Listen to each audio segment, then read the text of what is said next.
En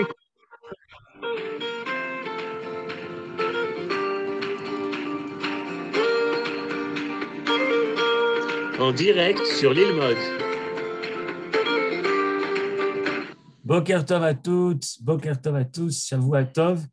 On se retrouve comme chaque dimanche matin avec le cours du Rav Atoun sur la prière, sur la tfila dans quelques instants. Et je voudrais... Ah voilà, il a dit en anglais, effectivement, c'est étonnant. Bon, voilà, qu'est-ce qu'on fait de ça maintenant? Il y a un bandeau. Acceptez, mettez continuer, voilà. Acceptez. Voilà, voilà. Bon, eh bien, ça y est. Alors, nous sommes entrés la dernière fois dans une un nouveau volet, on va dire, de l'étude des relations entre la stérilité et la téphila. Et je crois que moi, j'ai rien, sauf ce que je vous ai donné la dernière fois. Maintenant, si vous voulez, jusqu'à présent, on avait vu que, je rappelle des choses étudiées pour faire un peu le point où nous nous trouvons, on avait appris que la notion de stérilité, encore une fois, dans son acception la plus large, comme on l'a appris, c'est-à-dire, peut-être on pourrait définir cela comme ça, une situation de manque et comment dit Manitou, un manque existentiel, une situation de pas simplement il me manque de quoi mettre du beurre sur les épinards, je ne sais pas comment on dit, mais véritablement un manque essentiel, c'est cette situation de stérilité telle qu'elle est enseignée par la Torah, et bien entendu, elle se manifeste d'abord et avant tout au niveau de l'enfantement, puisque telle est probablement, c'est lié avec d'autres études, la chose la plus importante, d'après la Torah, de perfectionner de génération en génération le projet historique et moral du peuple d'Israël et de l'humanité. Donc, bien sûr que cela se révèle d'abord et avant tout dans la stérilité au sens étroit du mot, mais on a souvent signalé qu'il s'agit de toutes sortes, on a donné à cela de nombreux exemples de genres de stérilité. On va en voir encore aujourd'hui au moins un très important, à savoir l'empêchement de, et c'est comme par hasard lié avec la paracha qu'on a lue hier sur les explorateurs de Moshe, eh bien l'empêchement, pourrait-on dire, le blocage d'entrer en Eretz Israël avec cet épisode de la paracha de Vaetranan. Alors, je voulais simplement dire qu'il s'agit ici d'une nouvelle phase dans notre étude des relations entre la stérilité et la prière, puisque jusqu'à présent, on a appris que le mot akarut peut avoir, dans le langage des sages traditionnels, deux significations. La première signification, une notion de transparence, une notion de nettoyer les scories qui occultent la relation entre la créature et son créateur en vue de pouvoir bénéficier de tous les bienfaits que le créateur veut déverser sur les créatures. Mais il y a un empêchement, une occultation. Et puis, deuxième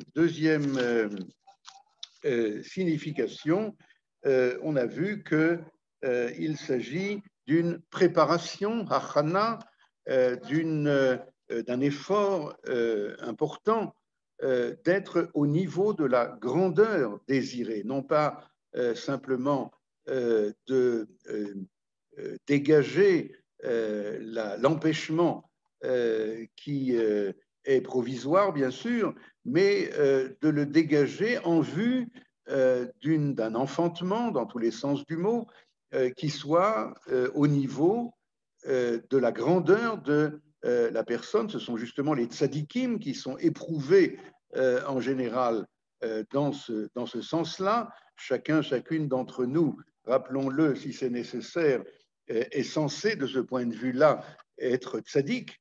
À chacun, il y a une interpellation permanente. Pourquoi n'es-tu pas encore à ce niveau, à cette potentialité qui est en toi, vers Amer Kulam Tzadikim, ton peuple est potentiellement tout entier Tzadikim. Eh bien, chacune d'entre nous, donc, lorsqu'il se tient debout, l'Ifné Hachem, devant le Créateur, il y a les hitpalel, nous l'avons déjà vu, vient de la racine palol qui veut dire juger. Il y a un certain jugement ou auto-jugement qui se fait là en disant pourquoi ne suis-je pas encore au niveau de grandeur, comment pourrait-on dire, de vertu qui me permettent d'engendrer, encore une fois dans tous les sens du mot, quelque chose qui ne soit pas banal, habituel, moyen, comment dit-on, médiocre, mais qui soit exceptionnellement, qui se rattache à cette histoire messianique d'Israël au niveau le plus grand. Nous voyons, si je peux me permettre très brièvement, et on pourrait parler de cela beaucoup plus presque à chaque fois qu'on se rencontre, mais on a un peu l'impression quelque part que notre histoire sociale et politique actuelle tourne à vide justement à cause de cela, à cause du fait qu'il y a une dimension peut-être de, je dirais pas de médiocrité, mais en tout cas de se satisfaire de peu de la part de nos politiciens, de la part peut-être de ceux qui les soutiennent, alors qu'une espèce aussi, le Rav Tzvi Yehuda parlait de cela, une espèce aussi de crainte d'être à la hauteur de ce que nous sommes auteurs. Vous voyez ce que je veux dire? Enfin, on pourrait développer cela, et je crois que c'est un blocage. Akadosh Baruch Hu accompagne de très près, semble-t-il, cette histoire qui est la nôtre, et tout le temps où nous n'aurons pas compris que nous devons être aussi grands que nous sommes potentiellement, eh bien, cela risque de de tourner encore un peu à vide, comme c'est le cas en ce moment. Bon, fin de citation, bien sûr, c'est juste comme cela pour donner matière à réflexion. Alors, ça, ce sont les deux notions de Hakarut que nous avons rencontrées jusqu'à présent et qui, bien entendu, sont dirigées d'abord et avant tout vers le dénouement, pourrait-on dire, l'heureux dénouement d'une tefila qui sera acceptée, agréée, comme c'est le cas, par exemple, à propos de Yitzhak et de Rivka, dont nous avons parlé la semaine dernière. Je vous rappelle cette surprise que nous avons eue en découvrant que le mot qui est employé par la Torah, c'est Vaya'itar Yitzhak. Vous vous rappelez, une des 10 formules de prière dans la Torah, Vaya'itar, Yitzhak la Hashem, Yitzhak a prié Hashem l'Enochach Ishto en vis-à-vis de sa femme. Une parenthèse dont nous n'avons pas parlé, mais nous en avons parlé dans d'autres circonstances. Rappelez-vous que le mot Nochach, en vis-à-vis, en face à face, sont les initiales de Nishmat Kol Chai. Nishmat Kol Chai, qui est l'apparition de la dimension divine dans l'homme, dans la créature, la Neshama étant la parcelle divine qui est dans chacun et chacune d'entre nous. Eh bien, Nishmat Kol Chai, c'est ce passage de la Tefila de Shabbat et des fêtes dans laquelle, un peu plus tard, un peu plus loin, nous trouvons justement l'anagramme, l'acrostiche de Yitzhak et de Rivka. Je ne veux pas maintenant prendre le temps de vous rappeler, mais ouvrez votre Sidour ou votre Marzor des fêtes ou de Shabbat et vous verrez comment dans cet anagramme Befi Yesharim Titromam ou Besiftei Tzadikim Titbarach, etc., il y a à la fois en vis-à-vis justement Nochach les personnages de Yitzhak et de Rivka. Pourquoi je parle de cela? Parce que c'est grâce à ces deux personnages exceptionnels que nous avons pu commencer à découvrir, et je voudrais maintenant développer ce point, une nouvelle dimension de la Hakarout.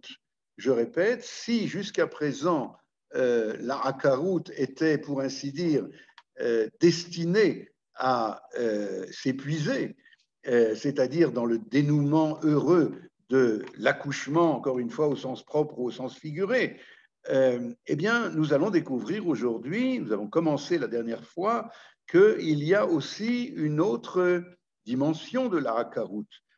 Et là, à manier avec précaution, bien sûr, une Hakarout qui est destinée à rester Hakarout. Et cela demande, bien sûr, à être approfondi. Je vous rappelle que nous avons commencé, encore une fois, grâce à ce verset de Yitzhak et de Rivka, Vayaetar Yitzhak la Hashem lenochach ishto, Yitzhak a prié envers Dieu en vis-à-vis de sa femme, qui a karaï, car elle était stérile. Et nous avons appris ce principe tellement classique, important, fondamental, que le verset aurait dû inverser les choses et dire or voilà la situation, Rivka était stérile, alors Yitzhak a prié face à elle, ou quelque chose comme ça.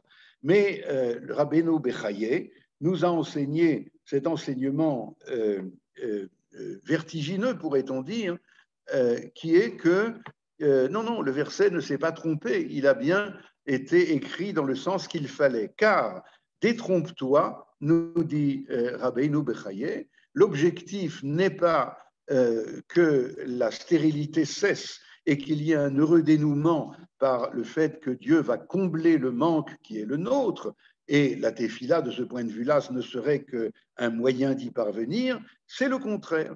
Yitzhak la Hashem, Yitzhak a prié, et c'est ça l'objectif. Et on va tout de suite détailler un peu plus, virgule, qui a karaï, car elle était stérile, bien sûr, il faut une raison pour prier. Alors, pour ainsi dire, Dieu leur a donné une raison. Eh bien, nous avons découvert de là, Vayeaterlo Hashem, et remarquez d'ailleurs, nous n'avons pas parlé de ça la semaine dernière, mais la suite du verset, c'est Vayeaterlo, et je vous avais signalé que Vayeater, ça veut dire il a été agréé, sa prière a été agréée. Or, on remarque que c'est le même mot qui veut dire demander, prier, Vayeetar, et puis dans une formule grammaticale un tout petit peu différente, mais c'est la même racine, Vayeaterlo, il a accepté, il a agréé sa prière. Et c'est absolument faramineux d'essayer de concevoir que le manque absolu de la créature, comme on disait, le manque existentiel de la créature, et puis la volonté divine de combler ce manque ne font qu'une. C'est le même mot.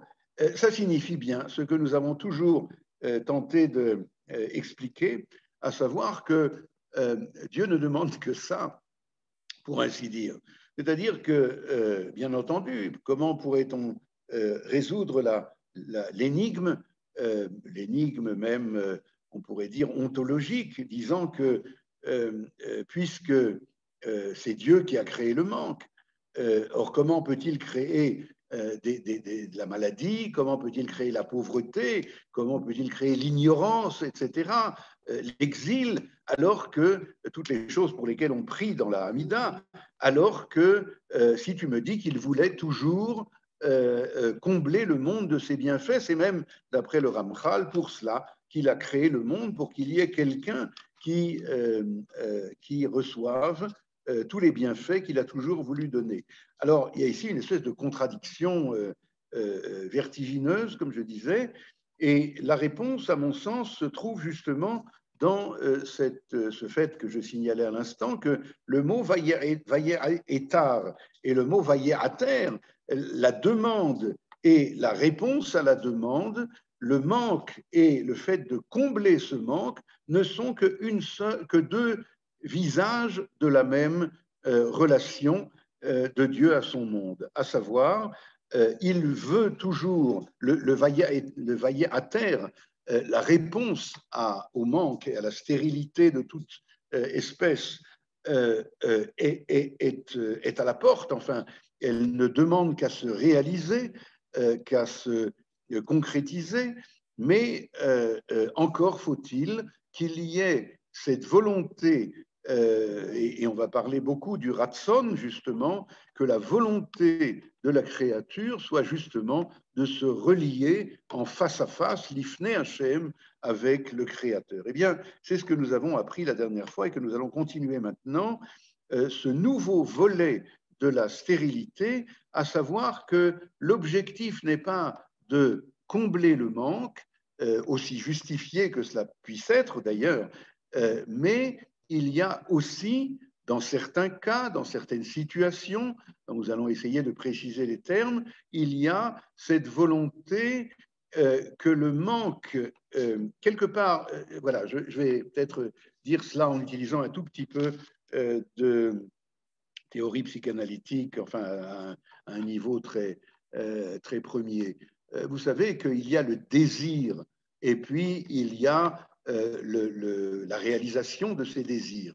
Eh bien, lorsque le désir se réalise, comment dire, il y a un grand vide, car pour ainsi dire, on est vidé de sa pulsion d'existence, appelons ça comme on veut.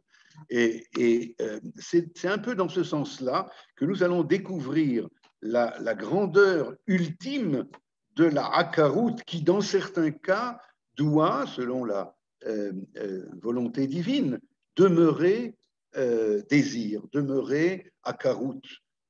Encore une fois, ça n'est pas le klal, ça n'est pas la généralité. La généralité, c'est que ce que nous avons expliqué, à savoir que Dieu n'attend que la prière, l'amanit akru kol haimaot. Pourquoi est-ce que toutes les mères d'Israël ont été stériles?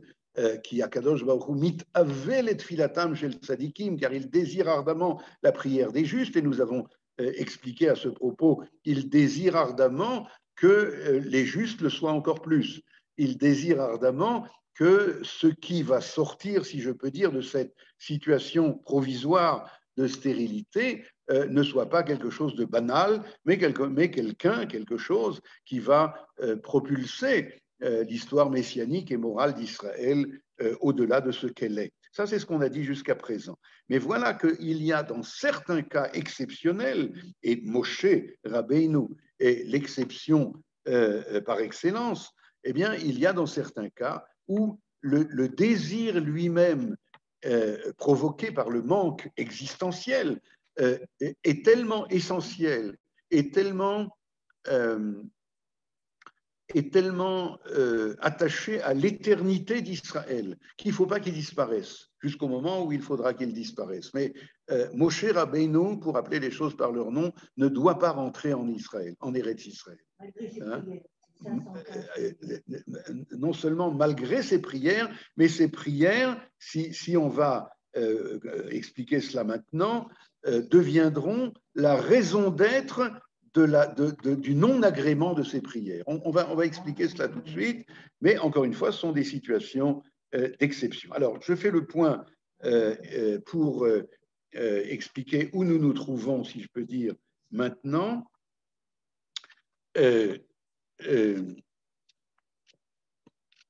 Nous avons appris la semaine dernière cette gématria absolument ahurissante, que justement Yitzhak et Rivka, en valeur numérique, nous donnent la gématria de Vaetranan. Vaetranan, c'est 515 en gématria, ce sont les fameuses 515 prières. Il y a un livre du Ramchal qui s'appelle Taktout et Philot, les 515 prières de Moshe Rabbeinu, jusqu'au moment où Dieu lui a dit « cela suffit ». Et les commentateurs disent une prière de plus et il n'y avait pas d'autre moyen que de l'agréer. Or, il ne faut pas qu'elle soit agréée. Il y a à cela plusieurs raisons. Nous sommes en train de découvrir une d'entre elles qui est lié avec notre sujet. Et donc, pourquoi est-ce que Yitzhak plus Rivka en valeur numérique nous donne la gématria de Vaetranan? C'est ce que je voudrais maintenant, après cette longue réintroduction et élargissement, je voudrais maintenant en dire quelques mots. Eh bien,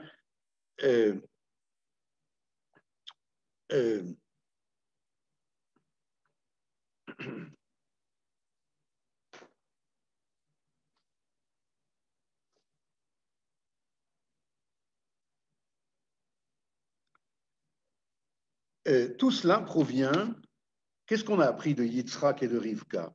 On a appris, Rabbeinu Bechaye nous l'a appris, que contrairement à ce que les gens pensent, c'est la tefila qui est l'essentiel. Comprenez bien, enfin, peut-être il faut mettre les points sur les i.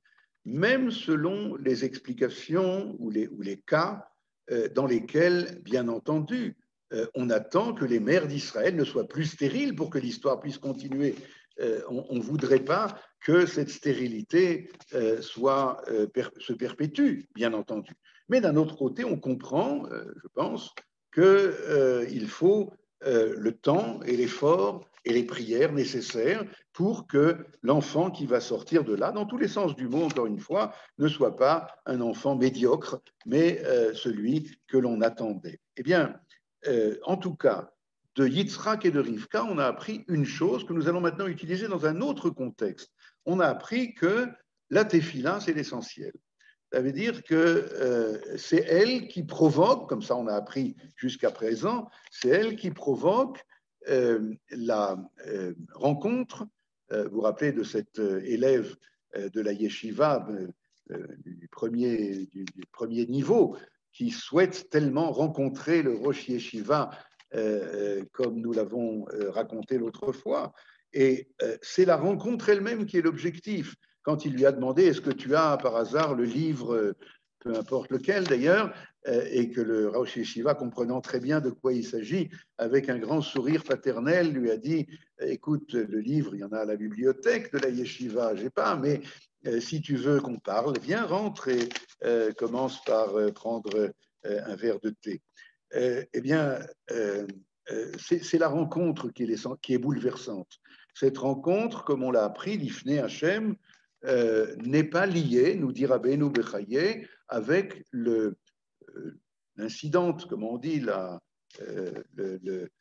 tiroutz, la raison d'être de la rencontre. La raison d'être, on a besoin de raison parce qu'on est très occupé, on est très dissipé, alors on a besoin. Mais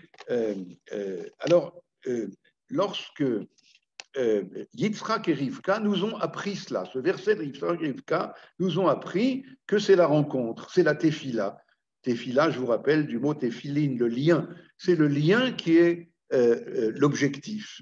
Et puis, le manque n'est que la raison d'être de cette rencontre. Alors, si maintenant on va projeter cet enseignement sur Vaetranan de Moshe, et on va tout de suite reprendre les versets à propos de Tefila les Moshe, eh bien, on pourra mieux comprendre, je crois, Vaetranan, ça vient du mot Techina. C'est aussi une des 10 manières de dire prière.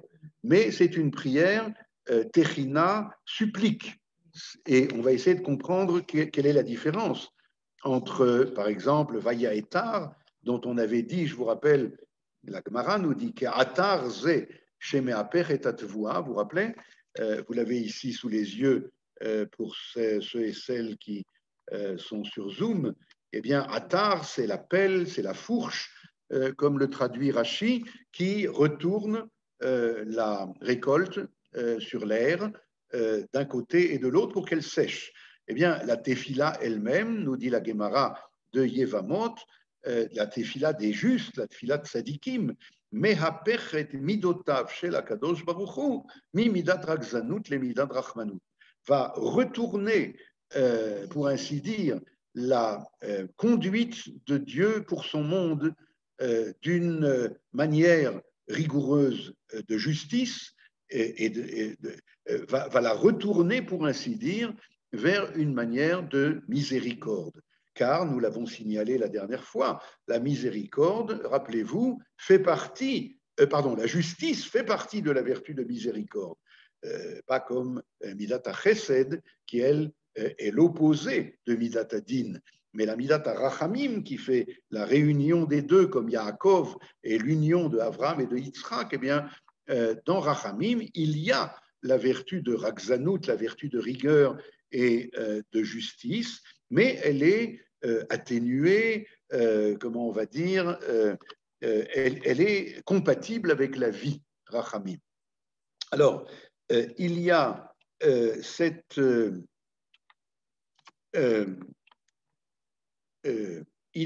formule de prière qu'on appelle Vayaetar, mais il y a cette formule qu'on appelle Vaetranan. Alors, on prend tout de suite la page, je pense, que je vous ai donnée la dernière fois, pour celles qui sont ici. Oui, Tefila les Moshe, vous avez Vaetranan, où je n'ai pas eu le temps de le photocopier, les choses évoluent un peu rapidement. Il n'y a pas. Bon, on peut retrouver ça très facilement. La prochaine fois, j'essaierai de vous imprimer la page, que vous puissiez suivre aussi, même a posteriori. En tout cas, c'est dans Devarim, chapitre 3, et versets 23, 24, 25.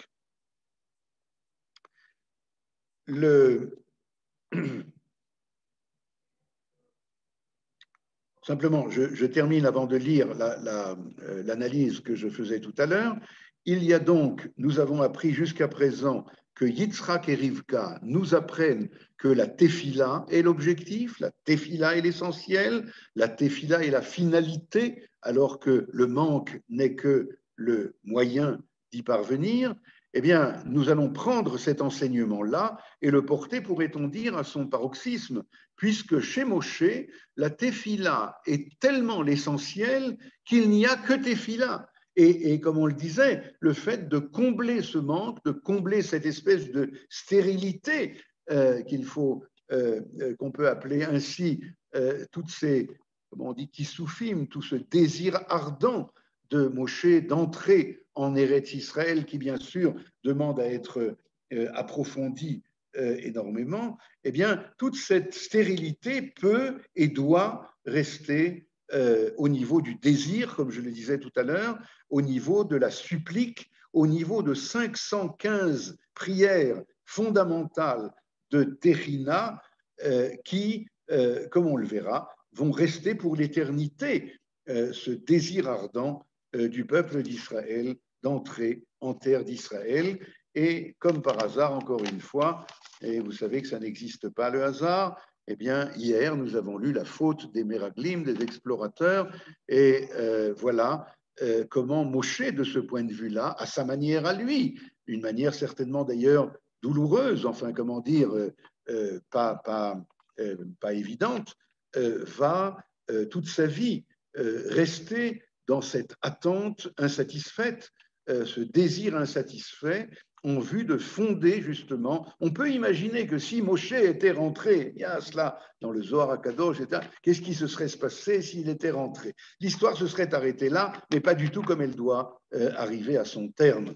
Ce seraient seulement des gens de l'envergure de Moshe, c'est-à-dire seulement Moshe lui-même, qui serait arrivé au terme de cette histoire. Or, il s'agit que le peuple d'Israël tout entier et d'une certaine façon l'humanité tout entière qui viendra, Messie, même si aujourd'hui on commence à en avoir des doutes, mais l'humanité tout entière est censée, d'après les prophètes, venir à Yerushalayim demander aux Juifs et aux Israéliens du lieu, est-ce que tu voudrais bien me faire me rendre le service d'apporter le sacrifice que j'ai apporté de Honolulu?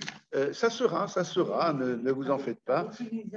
On doit encore apparemment passer quelques étapes nécessaires. Bon, eh bien, on a compris donc, je crois, mieux, quelle est la signification de cette gématria Yitzhak plus Rivka en valeur numérique Vaetranan, car le principe de Yitzhak et Rivka est que c'est la tefila qui est l'essentiel. Elle est tellement l'essentiel que Vaetranan nous enseigne chez Moshe que la tefila doit demeurer tefila, car si elle est agréée, si elle réalise l'objet du désir, alors quelque part, eh bien, ce désir lui-même va disparaître. Or, il ne doit pas disparaître, il doit se perpétuer pour accompagner l'histoire d'Israël.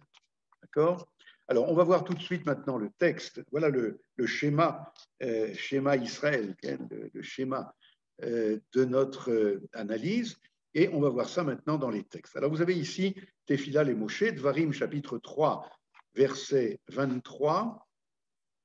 C'est Moïse qui parle lorsqu'il rappelle dans le livre de Devarim au peuple d'Israël ce qui s'est passé récemment, dans le passé récent. Va'etchanan el Hashem ba'etahi lemor. J'ai supplié Hashem en ce temps-là pour dire, et vous vous rappelez d'ailleurs, c'est lié avec notre sujet, et bien sûr, les morts, ça veut dire pour dire. Dans le pshat, ça veut dire, pour dire. C'est lourd comme style. On aurait pu se passer du mot les morts. S'il y avait marqué j'ai supplié vers Hachem, deux points, on aurait compris. Les morts, on a déjà appris que souvent les morts dans le Chumash veut dire pour dire aux générations et à venir. Et là, ça prend tout son sens, bien entendu, puisque nous parlons justement d'une prière, une supplique qui va accompagner toute l'histoire d'Israël jusqu'à son aboutissement final. Va'etranan el Hashem ba'etahi les morts. J'ai supplié Hashem en ce temps-là, à cette époque, les morts pour dire pour les générations Adonai Elohim. Les commentateurs parlent beaucoup de ces deux noms, mais ce n'est pas notre propos. Ata hachilota leharot et avdecha. Tu as commencé à montrer à ton serviteur et godlecha ve'et yadcha chazaka, ta grandeur et ta main puissante. Asher mi'el bashamayim u ba'aretz, que pourrait-on dire, qui te ressemble au ciel et sur terre, Asher ya'asech et ma'asecha vechigvurotecha, capable de faire comme tes actes et ta gloire, et tes actes héroïques. Et puis vient le verset maintenant dernier, et aberana ve'ere. Là, il demande. Vous avez remarqué que dans un premier temps, comme dans notre prière, dans notre Shmona Esrei, dans un premier temps, il y a les trois premières brachot qui s'appellent Shevach, les louanges de Dieu. Avant de commencer à dire ce que tu as besoin, ce que tu veux, ce que tu demandes, eh bien, on doit comment dire, on doit, pas du tout, on doit exprimer à qui on s'adresse, à ce Dieu capable, pas capable dans le sens, à ce Dieu qui ne demande que, comme on disait tout à l'heure, qui est louable parce que c'est lui qui nous a créés et c'est lui qui veut déverser ses bienfaits sur nous. Ha'el, Agado, la Gibor, Anora, etc. Et bien de la même façon, dans cette prière de Moshe, dans un premier verset, va être Anan, premier verset, Hashem Elohim ata achilota, tu as commencé à nous montrer tous tes bienfaits, n'est-ce pas? C'est à cette adresse-là que Moshe s'adresse. Et alors vient sa demande, verset 25, Eberana ve'ere, puissé-je traverser le Jourdain, sous-entendu, et voir est un Aretz Hatova, la bonne terre, le bon pays, Asher be'ever hayarden, qui est de l'autre côté, sur l'autre rive du Jourdain, Ahar hatov hazeh ve'alevanon. Il y a ici une allusion au temple, à Jérusalem. Levanon, ce n'est pas le Liban d'après les commentateurs, mais ça vient du mot lavan, blanchir, c'est l'endroit où sont blanchies les fautes. Une petite parenthèse, quelque chose dont on avait parlé il y a quelques semaines.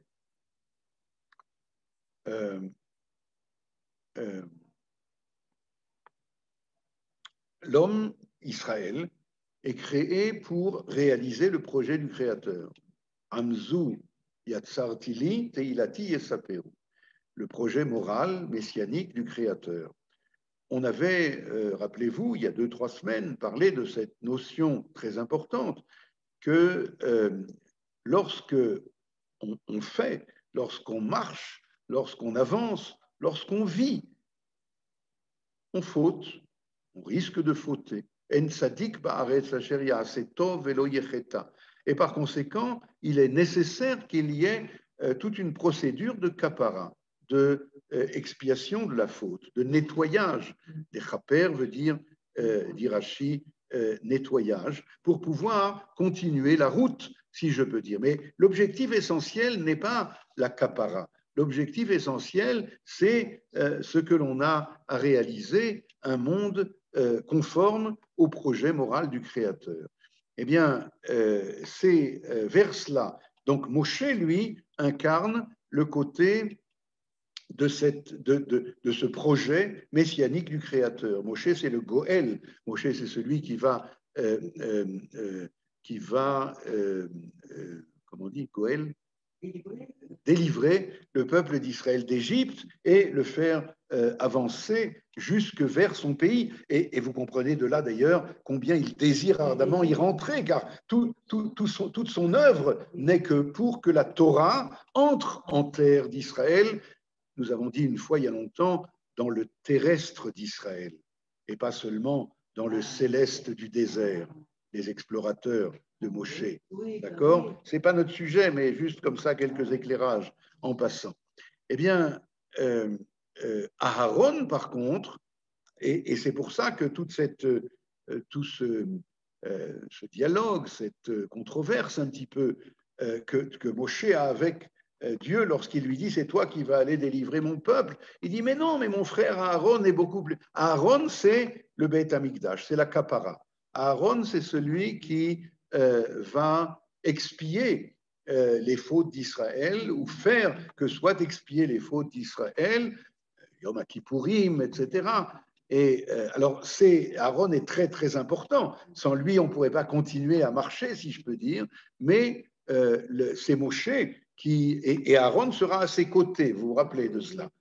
Ça ne peut pas être autrement. Ça, c'est juste en passant. Eh bien, Moshe dit ici, E berana ve'ere et aretz atova, aratova ze ve'alevanon. Donc, il veut voir le pays, ce qui est l'essentiel, et aussi le temple qui a pour fonction d'aider à la kapara du peuple d'Israël.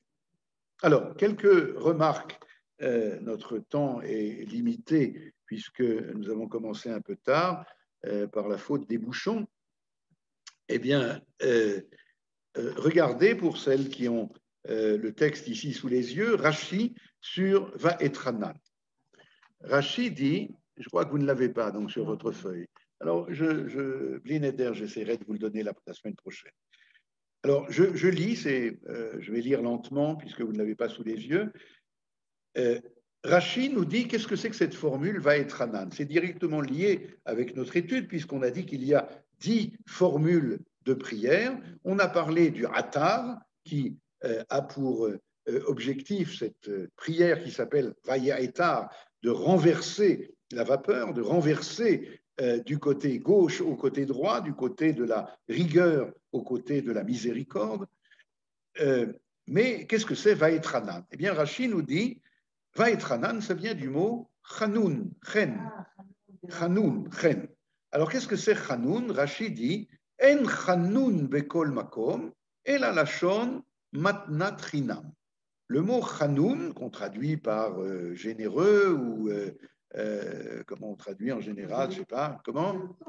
On ne peut pas tout traduire par miséricordieux, ça c'est plutôt Rachamim, mais enfin, généreux, peut-être. Eh bien, Lashon Matana, il dit Matnat Chinam.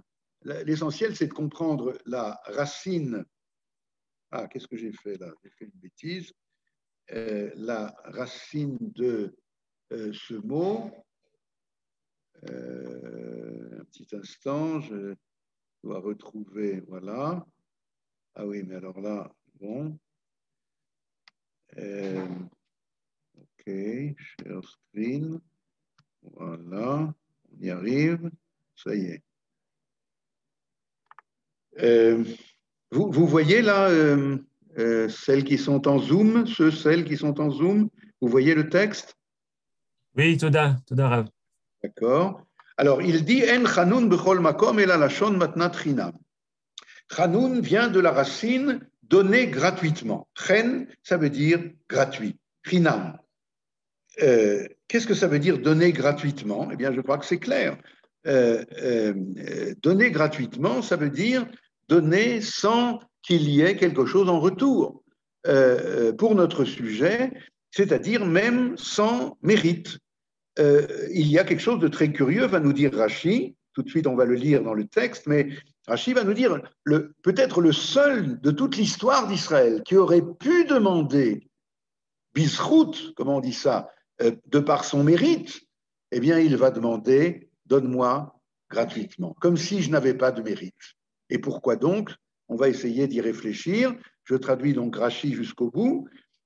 Va etranan lachon matnat chinam, donne-moi comme un cadeau gratuit, afalpi sheyesh lahem la tzadikim litlot bemaasehem, bien que les justes pourraient faire dépendre l'agrément de leurs prières, de leurs demandes, de leur propre mérite, bemaasehem atovim, des bonnes actions qu'ils ont fait, ein mevakshim me'et amakom, ils ne demande au Créateur que matnat chinam, de leur donner gratuitement.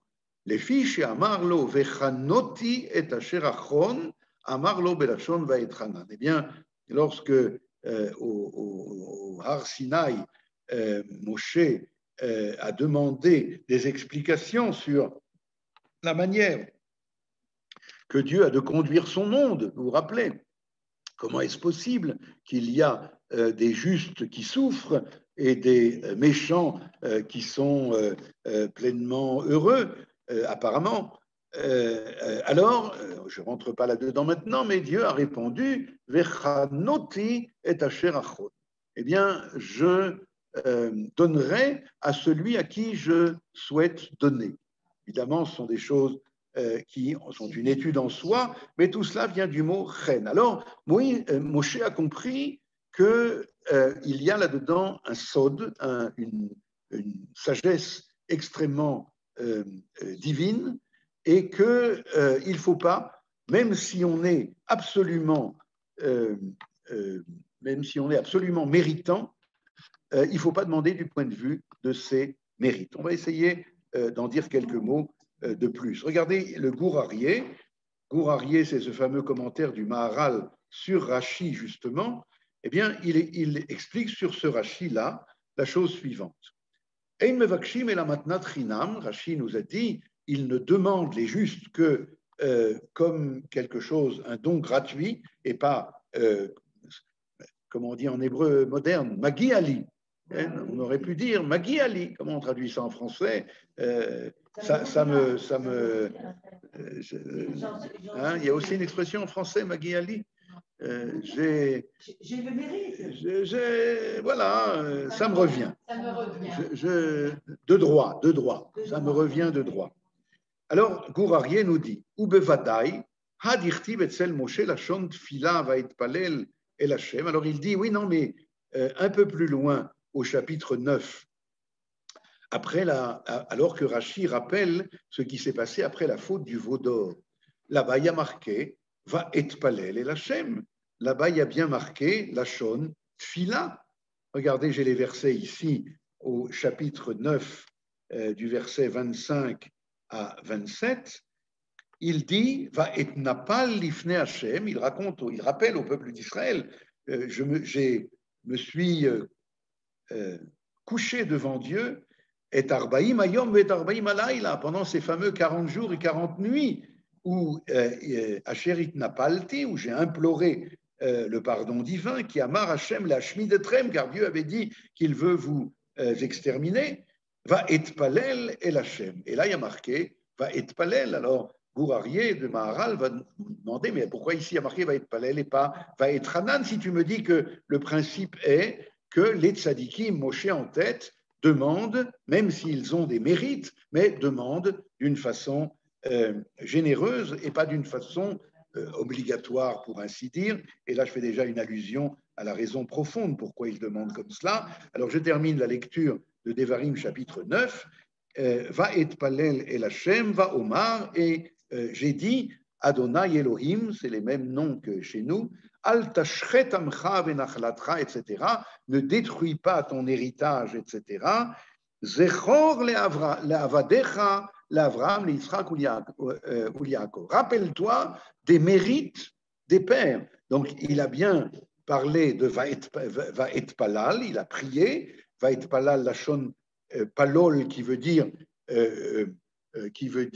jugement. Et il a rappelé pour cela le mérite des pères. Donc, ça semble contredire absolument ce qu'on vient de dire maintenant. Alors, le Gourarié donne comme explication, il dit Enzekashia, c'est pas contradictoire. Pourquoi? Écoutons bien.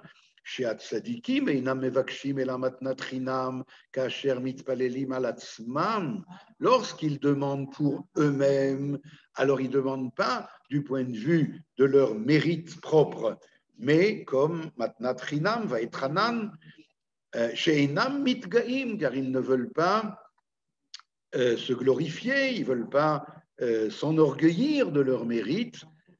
On va voir tout de suite une explication un tout petit peu différente. L'omar chez Yeshlaim Zchut, de dire moi j'ai des mérites.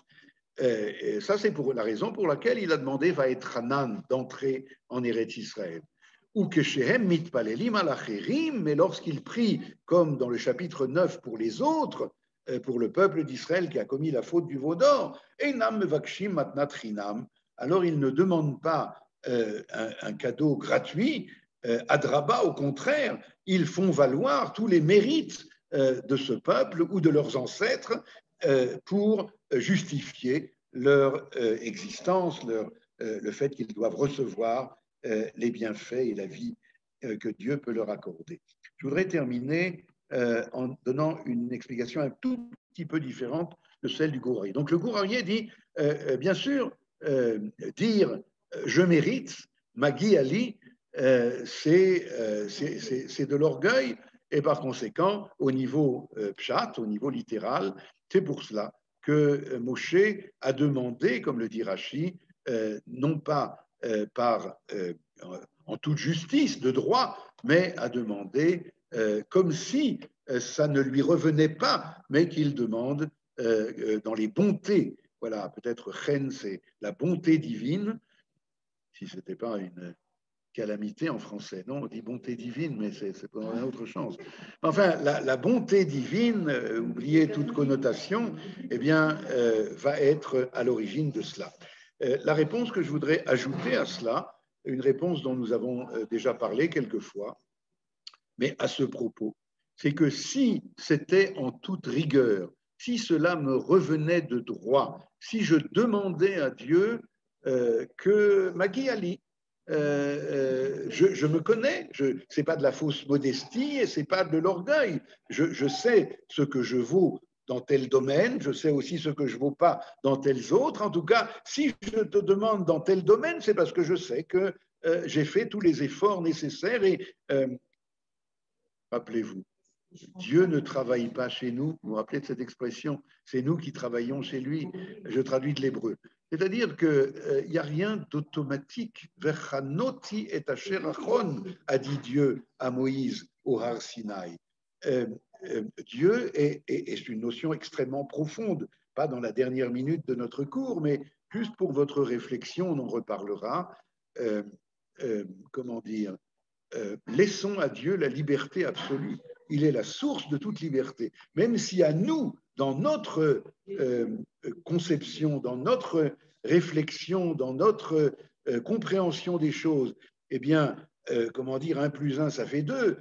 J'ai suffisamment œuvré et je sais, enfin, à ma juste mesure, apprécier que j'ai fait tous les efforts nécessaires tels que la Torah nous le demande.